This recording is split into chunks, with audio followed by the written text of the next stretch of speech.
سلام دوستو، ناظرین کرام، تاریخ کے عظیم سمندر میں جب ہم جاگتے ہیں تو کچھ ہستیاں ایسی ملتی ہے جو صرف ایک انسان نہیں بلکہ ایک عہد ہوتی ہے۔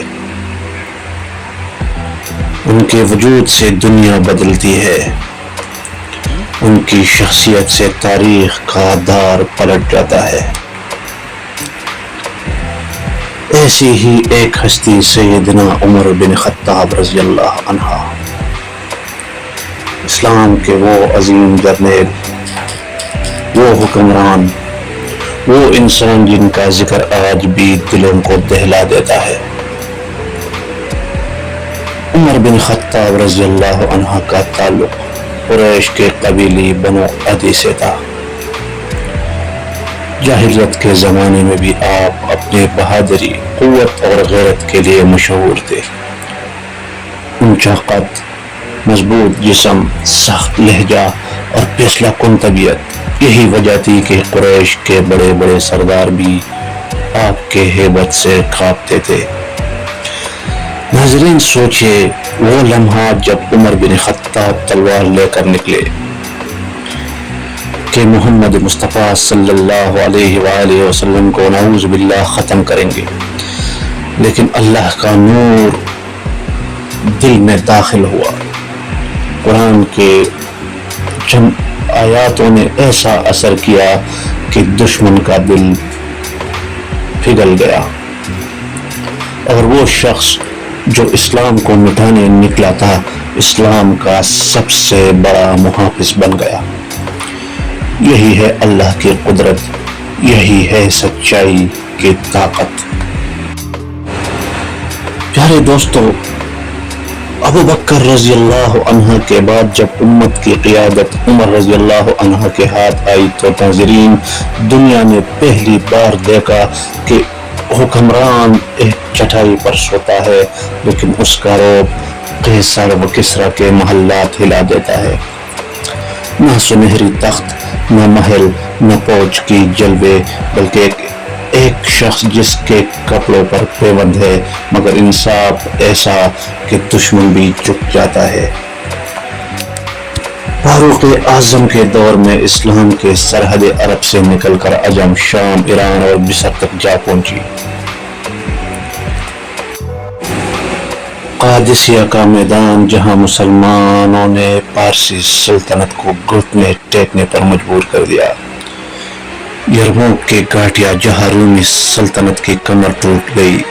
بیت المقدس کی فتح۔ ناظرین، وہ دن یاد کرو جب عیسائی سردار خود شہر کی چابیاں عمر رضی اللہ عنہ کو دینے آئے، اور یہ چابیاں کسی تلوار یا ظلم کے زور پر نہیں بلکہ انصاف اور کردار کی طاقت پر دی گئی۔ دنیا نے پہلی بار دیکھا کہ ایک خلیفہ اونٹ پر بیٹھ کر بیت المقدس آیا۔ نہ لشکروں کا غرور، نہ تاج و تخت کا تکبر، یہ تھا عدل، یہ تھا اسلام کی اصل روح۔ ناظرین، کہتے ہیں اگر دجلہ کے کنارے ایک کتا بھی بھوکا مر گیا تو عمر سے سوال ہوگا۔ یہ تھی ان کی فکر۔ راتوں کو گشت کرتے، کبھی کسی کے گھر آٹا خود اٹھا کر لے جاتے، کبھی ایک بیوہ عورت کے آنسو پوچھتے، کبھی یتیم بچوں کے لیے کھانا پکاتے۔ یہ تھے وہ حکمران جنہیں دنیا جانتی ہے عمر فاروق کے نام سے۔ لیکن ناظرین، ہر عظیم چراغ کو ایک دن بجھنا ہوتا ہے۔ فجر کی نماز کا وقت تھا۔ مسجد نبوی میں فاروق اعظم محراب میں کھڑے تھے کہ ایک مجوسی غلام نے زہر آلود خنجر سے وار کیا۔ خون بہا، مسجد کی ستون لرز گئے اور تاریخ چیخ اٹھی، عدل کا سورج غروب ہو گیا۔ لیکن یاد رکھو، عمر بن خطاب مرے نہیں۔ ان کا عدل، ان کی بہادری، ان کا کردار آج بھی زندہ ہے۔ ناظرین کرام، عمر فاروق رضی اللہ عنہ کی زندگی ہمیں یہ سبق دیتی ہے کہ طاقت صرف تلوار سے نہیں بلکہ عدل سے قائم رہتی ہے۔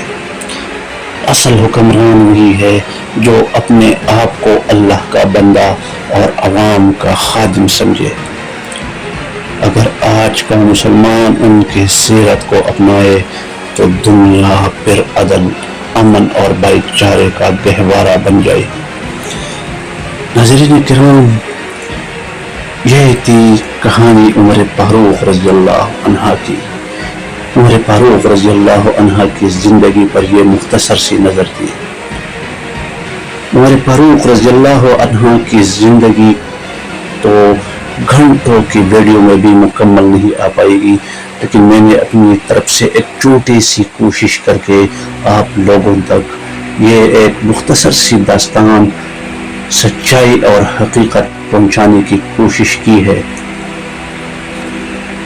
اگر ویڈیو پسند آئے تو براہ مہربانی چینل کو سبسکرائب کریے، ویڈیو کو لائک اور شیئر کریے۔